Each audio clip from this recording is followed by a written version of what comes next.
বাংলাদেশ সেনাবাহিনী দেশের স্বাধীনতা, সার্বভৌমত্ব আর ভৌগোলিক অখণ্ডতার মূল রক্ষক। কিন্তু বর্তমান প্রেক্ষাপটে সেনাবাহিনীর সামনে দাঁড়িয়ে গেছে দুটি বড় চ্যালেঞ্জ। প্রথমটি পাহাড় অর্থাৎ পার্বত্য চট্টগ্রামে সেনা উপস্থিতি নিয়ে ন্যারেটিভ তৈরি, দ্বিতীয়টি আরাকান আর্মিদের প্রত্যাবর্তন এবং সেখানে মুক্তিকামী সংগ্রামের সাথে সেনাবাহিনীকে জড়িয়ে চাপ প্রয়োগ।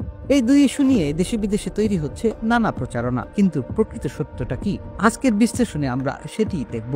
পার্বত্য চট্টগ্রাম স্বাধীনতার পর থেকেই রাজনৈতিক ও ভূরাজনৈতিকভাবে স্পর্শকাতর এলাকা। আদিবাসী দাবি, বিচ্ছিন্নতাবাদী সংগঠন, শান্তি চুক্তি সব মিলিয়ে পাহাড় বরাবরই ছিল অশান্ত। এখানে নতুন করে একটি ন্যারেটিভ দাঁড় করানো হচ্ছে, সেনাবাহিনী পাহাড় থেকে সরে যায়। যেমন উপজাতিরা ইচ্ছাকৃতভাবে সেনাবাহিনীর সাথে সংঘাত তৈরি করছে, তারপর সেই সংঘাতকে দেখিয়ে দাবি করছে পাহাড় থেকে সেনাবাহিনী প্রত্যাহার করতে হবে। কিন্তু বাস্তবতা হলো আজ পাহাড় বাংলাদেশের সীমানার ভেতর দৃঢ়ভাবে আছে একমাত্র সেনাবাহিনীর উপস্থিতির কারণেই। সেনাবাহিনী পাহাড় থেকে সরে গেলে বিচ্ছিন্নতার সময়ের ব্যাপার মাত্র, কারণ পার্বত্য চট্টগ্রাম নিয়ে আন্তর্জাতিক শক্তিগুলোর দীর্ঘদিনের স্বার্থ আছে। সেনাবাহিনীর বিরুদ্ধে যেভাবে আদিবাসী তত্ত্ব দাঁড় করানোর চেষ্টা করছে তা মূলত দেশের ভৌগোলিক অখণ্ডতাকে প্রশ্নবিদ্ধ করার কৌশল। জনগণের স্বার্থ স্পষ্ট, পাহাড় আমাদের সাথেই থাকুক এবং সেনাবাহিনী ছাড়া পাহাড়কে অখণ্ড রাখা সম্ভব নয়। বর্তমানে মিয়ানমারের আরাকান রাজ্যে আরাকান আর্মির বিরুদ্ধে রোহিঙ্গা মুক্তিকামীরা সাফল্য পাচ্ছে,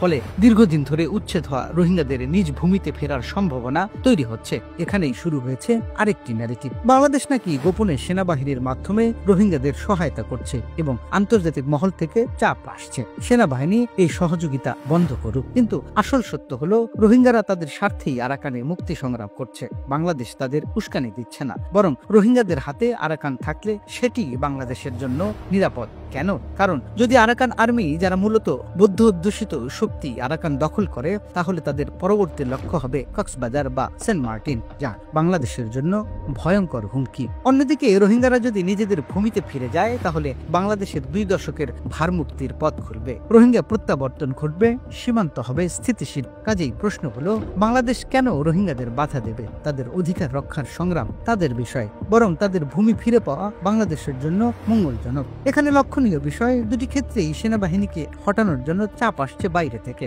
পাহাড় হোক কিংবা আরাকান, সাম্রাজ্যবাদী শক্তিগুলো চায় বাংলাদেশ সেনাবাহিনী সরুক, কারণ সেনাবাহিনী তাদের স্বার্থে সবচেয়ে বড় বাধা।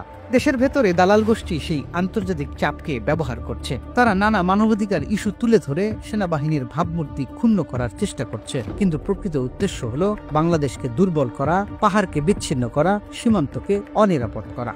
বাংলাদেশের জনগণ কি চায়? খুব স্পষ্ট দুটি জিনিস, পাহাড় আমাদের সাথেই থাকুক, সেনাবাহিনী পাহাড়ে না থাকলে ভৌগোলিক অখণ্ডতা ভেঙে পড়বে, রোহিঙ্গারা তাদের ভূমিতে ফিরে যায়। এর জন্য তাদের যদি আরাকানের মুক্তি সংগ্রাম করতে হয় তবে সেটাই হোক, কারণ রোহিঙ্গাদের হাতে আরাকান থাকলেই বাংলাদেশ সীমান্ত নিরাপদ থাকবে। তাই আজকের মূল বার্তা, সেনাবাহিনীর সামনে যতই চাপ আসুক, জনগণের দায়িত্ব সেনাবাহিনীর পাশে দাঁড়ানো, কারণ সেনাবাহিনী পাহাড় বাঁচাবে, সেনাবাহিনী সীমান্ত রক্ষা করবে এবং সেনাবাহিনী সার্বভৌম বাংলাদেশকে অক্ষুণ্ণ রাখবে।